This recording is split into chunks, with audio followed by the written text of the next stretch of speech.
Welcome to Secura Law Experience. I'm Luis Elizalde, founder of Secura Law. I am here with Stephanie de la Millar and Eduardo Borgar. Great. And this is a new episode. We are really happy now that Eduardo, nothing happened last time. If you see the last episode, he's good. The cell phone. Good. No one's got hurt. That was good. And today we're gonna talk. I think it's a really good topic. Talk about the brokers. Because from our point of view as an attorney, sometimes I think that there is some, not us, but there is some other attorney that think that the brokers is like, really, you are doing that, only that, and I feel, or I'm pretty much feel like the broker's life is not really easy. It's really hard to get a client. To sign an offer after 20, 30, 100 houses, after visit 100 houses, tours, everything. It's really hard, marketing. They have to do a lot of things to get a client. So what do you think about the broker's life? It's hard. Well, yeah, we don't. We get to see only the tip of the tip of the iceberg during the transaction. Exactly. Because I would say 99% of the times when we get involved, there's already an offer signed. There's already conditions met. Basically, the deal is done. We just have to act and materialize it, right? Because it has to be like that, At the end, all the process to get the deal done is for the broker, and after that now is the moment for the attorneys, But I think that's the big problem with the brokers and with the attorneys, because there is attorneys that they feel like they are brokers, and there are brokers that they feel they are attorneys. Yeah, it's definitely. Something like, I have the experience. I know that I didn't study, but hey. We are not against you. We are part of the team. We are part of doing the things happen, So from my point of view, if we have the offer signed, we are good to go. We don't have to start doing a lot of more dealings. Mm-hmm. And in case that the client came to us and say, hey, I already signed the offer, but I want to change this. Do you think that is valid? I think you can say something. I think it's not about being or not valid. I think that during the transaction, things arise. So you have to properly handle them in order for the deal to continue. But you? What do you mean? I mean, there is an offer. The seller has a broker, the buyer has a broker, and suddenly we are creating or elaborating the contract, the promissory contract. And suddenly the buyer said, hey, I remember that I signed the offer, but I don't want this. Can you change it? Are you going to speak with the client, with the buyer, or you are going to tell, hey, broker, your client is trying to do this. Try to fix it? So where we start and where we cannot, The limits. Exactly. I think the best way to handle it, in my opinion, it's if it's a legal matter, I will take my due diligence and go out of my way to fix it for the client. However, if it's something non-legal related, I will tell the broker so he knows the exact situation, so he can handle it properly. Like us, like always do in the office, is like we always inform the broker, but the explanation that you gave, it was perfect, because exactly that. If it's a legal matter, okay, we explain to the broker, hey, this is happening, but no worries, we can handle that, But if something not related to something legal, hey, go, you can fix that, that kind of things.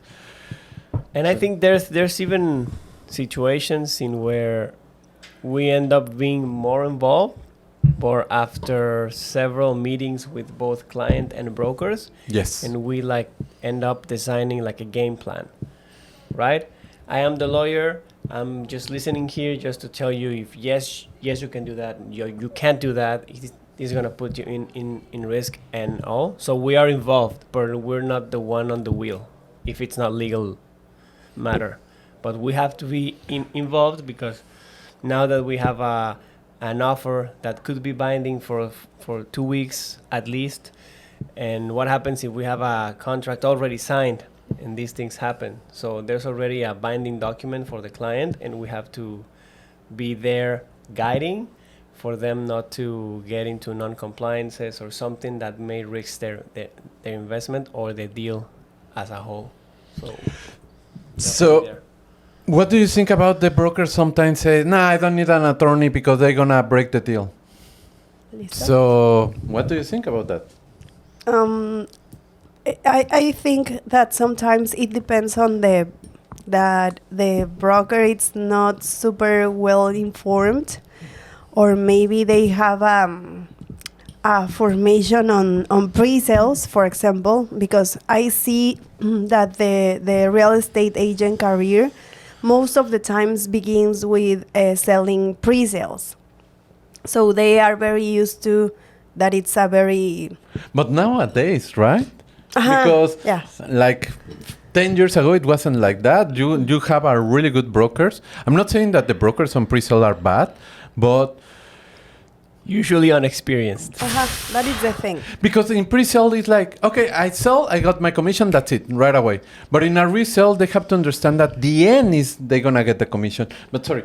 No, exactly. I mean, I think you real estate agent that is seeing us, at least 1 or 2 times have to experience a resale. Because that way you can see all the way that a client has to walk for acquiring a real estate here. So that is why it's important to, yes, of course, pre-sale. Sometimes the broker feels like, okay, I have to wait until the attorney makes the due diligence, review the promissory contract, gives his comments, the back and forth with the developers. So maybe that will delay the deal 2 weeks, let's say. But I see that... Sorry, but delay, really? The thing is that, again, this is not against the situation that we have, but it's like, has to happen. You know, it's something that makes sense. And also I'm thinking in the way that they see it. No, exactly. Exactly. Not that it's like you are saying what all of us think, how they think about that. But that's the thing. Because the thing of the things. Because it has to be a process. You know, it's very simple. And, hey, I have to sell. They say, yes, pay my commission. Okay, yes, but easy. You know? Like that and simple, but it isn't. No, I'm not talking after, before. I'm talking yes. as soon as you have the offer For the signed. whole process. And if you let me give you like a political answer. No, not really. Nah, come on. Bring it on. The thing that I see the most is that depends from broker to broker. In order to be a broker, you have to be able to sell, right? And they're very good at that. I don't doubt it. However, when these kind of things happen where the deal may go down or not, it comes down to their emotional maturity to handle these kind of things, because they have a lot of pressure. Maybe they haven't sold any property in a lot of time. Maybe this is a very good deal for them, and they see almost like they have the money of the commission right there, right? Because at the end of the day, we're all working to make money to help our families or to live better, right? Yeah. So whatever obstacle that may arise, of course, they're going to be like mad at it. And I think the best brokers understand and learn how to handle those situations to don't lose their heads, because it's very easy for every party, including us, if there's a miscommunication or a misunderstanding between the parties, to everyone get mad at each other. Us mad at the other lawyer, or the broker get mad at the other broker, or vice versa, right? So I think the main focus on an area of opportunity there is to be able to identifies these situations and handling better. That includes even us. I've seen that that's the key to avoid these situations and make closings very, very easy, as they should. I agree. Because at the end of the day, one wants to sell and the other wants to buy. Exactly. And then when personal matters start mixing into the equation, that's when things go sideways, in my experience. Yeah, totally agree with that. The thing is that, as you said, there is a lot of brokers. The heat of the moment. Yeah, that's the thing. They are looking to close the deal, and makes sense because they already work like 1 year maybe to get client. God knows how long. Exactly. But let's say 1 year, that has to be like the normal, because there is broker. No, I have a sale in 2 weeks. No, not really. But that kind of thing.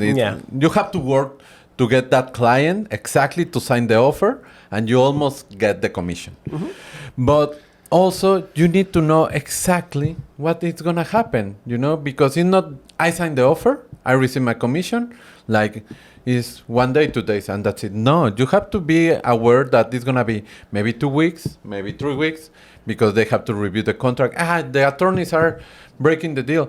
Hey, you have a contract in which you are saying your client is going to pay 50% in a pre-sale, there is nothing bill. And in case that any problem with the developer is gonna keep that money. No, yeah. It's something like, hey, but my commission, yeah, man, but you are doing it for 2 reasons: for your client and for money. That's it. But if you put your money first before the client, I think there is the problem. Yeah, and if I may add something, we also don't know how many times they've been swindled. What is that? Right. They've been taken advantage of. Like, God knows how many deals they've had, like so close just for closing, and then an attorney or the client, because there's bad clients also, or another broker took that from them. So in my opinion, they are always looking over their shoulder to protect their deals, right? Because I've seen deals that are almost done, and for some reason this broker did everything, and then the client said, yeah, sure, I'm gonna get back to you in a couple of weeks because I have some personal stuff to attend. And they never tell them, and they do the deal with another broker. Exactly. Yeah, totally. But that's a life, and I think in any profession, life is hard. I'm sorry. Yeah. No. Also yes, for us happens. Yeah, it's very normal, but that's the thing, if you have to be prepared. That's for sure. You have to be prepared for anything, and of course you have to be like, okay, something is gonna happen, but you cannot be all the time like, oh no, that another broker is gonna take it. The client is gonna say, if you try to control everything in that moment, everything is gonna go down, or something is gonna happen, because too much control. You're asking for it. Yeah, exactly. Right. Too much control is something that you cannot get control. Yeah. It's. And I think that goes hand in hand with our philosophy, that we said that you don't worry about things. You just keep selling, and we'll handle everything like that, right? Yeah, because it's as I said, it's a process, the normal process. You are professional to get a sale, to get a client, to show the house that is perfect for your client. You already did a lot of work for 1 year, 1 year and a half, or with luck, 3 months, 6 months. Okay, you already did all that work. Then you go to see the contract, to see everything. That is okay. But to review it like you are an attorney, to do a lot of things like you were an attorney, taking that time that already took you 1 year or 1 year and a half, instead of looking for another client or helping to another client to get a home, you are dealing with something that at the end you are not expert on that. Yeah. Hey, but I have a lot of experience. Yes, I know you have a lot of experience. We also have a lot of experience knowing the deals that are outside, the client that are outside, people. We know a lot of that thing. In fact, we have everything here, so we can say, hey, what, you don't want another house? But that's not professional from our side. We are attorneys. So that's a big difference between us and another attorneys that feel that they are brokers. We are very sure that we are attorneys, we are doing legal stuff, and that's it. And brokers that doing broker things, they have to keep in that.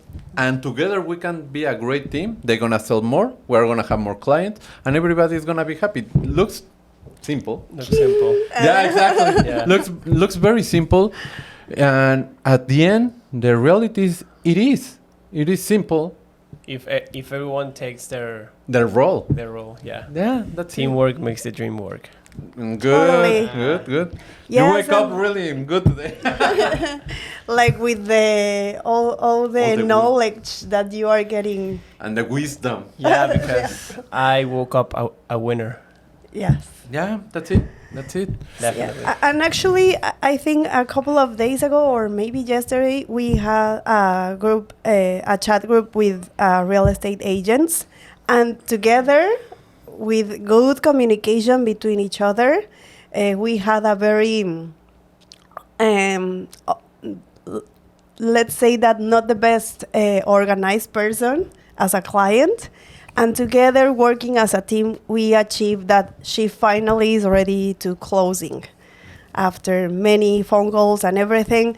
And I know that sometimes the brokers can feel that the buyer will cold feet or move with another broker, but that is part of our contribution to the real estate transaction, to also make them feel like they are delivering to the client properly.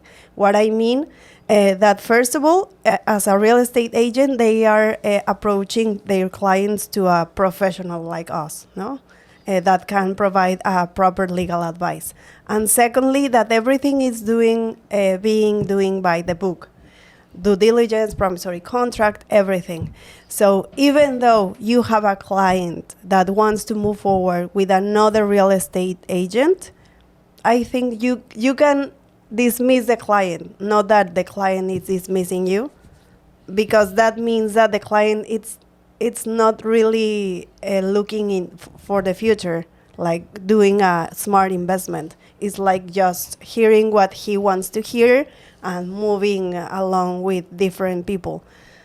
I mean, obviously, I know that you took some time to work with a client and everything, but sometimes it's not worth it, and maybe it will give you more problems than benefits if you work with that type of people that really doesn't want to do the things right. They just want to be with the person that says everything that they want to hear. Yeah, that's right. There is a lot of clients like that, or a lot of buyers like that they are looking to get free things, free drinks from the brokers. You know, I had a really bad experience with a lady, a couple that they did everything. Like, yes, we are gonna buy $3 million property. You know, like we are the. And I have money because my dad is one of the richest people in Europe, and I speak like 7 languages. And you say, really? You don't even speak well English, you know? It's not that I am expert. Ouch. No, but there is a lot of things that when she was talking, like, something not makes sense here, you know? It's something like, and then she make a big deal in a little things. Then instead of she signed, the other guy signed. She makes really weird things, and at the end, when I feel like something is not make sense because she was making a huge drama for Small nothing, things. for nothing, I say, okay, no worries. Like you said, there is client that you have to say goodbye. I say, okay, no worries. You can go wherever you want. I'm gonna give you back your money. That's it, because she already hired us already. So when I asked the administration, hey, can we pay her back or give her money back because we don't want her as a client? The administration said, no, we never receive a payment. We give all the wire transfer. We did everything. So she was only messing with the brokers, you know?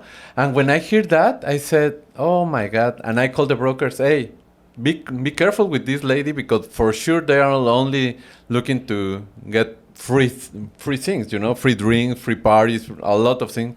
And she was here for 1 week. The broker gave everything to her, and at the end, it was a drama, and she said, "Oh, I'm not gonna back to Mexico anymore." Never buy nothing. Okay. Good. Yeah. Don't come. No, but it was like really, and the broker was like, "Hey, we did everything." Yeah, but she was only messing with you.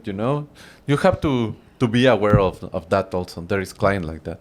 Yes, or if you hear that some weird stories, like I had another experience with a broker that said that he had a very good client with a lot of money living in hostels. And I was like, doesn't make sense. Yeah, he has a lot of money, and right now he's living in hostage, so, in hostel. So he doesn't have a proof of address, for example. And he only has his driver license. He cannot give us his passport. And I was like, how? I mean, how he came to Mexico to try to invest and doesn't have a place to live, but at the same time, he has a lot of money. And obviously, when I said, the best way to test this person is ask him for a earnest deposit to be deposited in escrow, so you don't waste your time. And what do you think that happened? Never the money arrived. Never hit the account, of course. Yes, he put a lot of excuses to why he was not able to wire the funds. Yeah. A warning to the brokers, there is also buyers that, hey, no worries, I'm going to pay everything. I'm going to send you today $300 for anything that you need. Please help me with another 1,000. There is a lot of scams like that. Be careful with that. They will say like this: I have a lot of money, but right now I can send only from my bank account $500. Can you put another 1,000? And as soon as I arrive to Mexico, I'm gonna pay you in cash. You know that kind of thing. Be careful with that. There is a lot of that kind of people doing that. A professional broker will ask, okay, no worries. Send me your passport, your IDs, everything, so you can be sure who you are dealing with. That something could be a tip, a hack, if you want. Yes. Yeah, for them to have their database so they know all the people they are working with, and in case something goes wrong, because you never know who you're dealing with, they can be prepared and at least have the information of that person. That could be good. And I feel like a lot with all of this experience that you have to trust in your guts. At the end, one time another client happened something the same with a lot of drama, and at the end we said no to the client. A broker called me and said, hey, do you know this guy? And I said, yes, be careful with this guy because everything that he said is, I'm not going to say the word, but careful with that. Lie. 3 months later, the broker called me and, do you remember that I asked for this guy? Yes. We get them a client, we do everything, we have the closing, everything looks fine, but he never paid the commission. And it was a property of $1.2 million. Wow. And they never get the commission. Yeah, That's why they don't feel comfortable if they're not on top of things, because maybe he got from that experience that, well, it was my fault. I have to be on top of things every single time, so this doesn't happen to me again. If it's a resale, use escrow. If it's a resale, use escrow. If you are working in pre-sales, make a due diligence on the developer, sign an offer with them, and make sure that it's a reliable one. Come with us so we can make sure that he's being a serious broker, that a developer that will actually pay your commission. Yeah. I think it's too simple, very tricky in the middle, but if you are ruled by these two rules, I think you won't have to worry very much about your commission because you know that it's safe. Yeah. At the end, I think to finish the episode more calm than the last one. Please. Yeah. The thing is that as a professional broker, you have to look for a good team. You cannot do everything alone. As an attorneys, we need clients. We need a lot of people around us. We need to be around with good people, a good team, to have a good deals, to have at the end Good experiences. business, good experience. You know, there is a lot of things involved, but you can decide who can work with. You know, you can work with our really professionals. You can be more calm of that. That idea, because it is really hard to get clients. I understand that, not as an attorney point of view, as a broker point of view. It's really hard to get someone to buy or invest money here, or in any real estate. So the only thing that I can tell you is that you can be prepared. We will help you to that with all the information that you need. And I don't know. Yes. Try not to control everything. You know, it's kind of Let things flow, basically. yeah. Definitely. Anything else? Be surrounded by good people. That's it. That's really good. And be safe. Stay clean. Oh. She got me there. I was kidding. Bye. Bye, guys.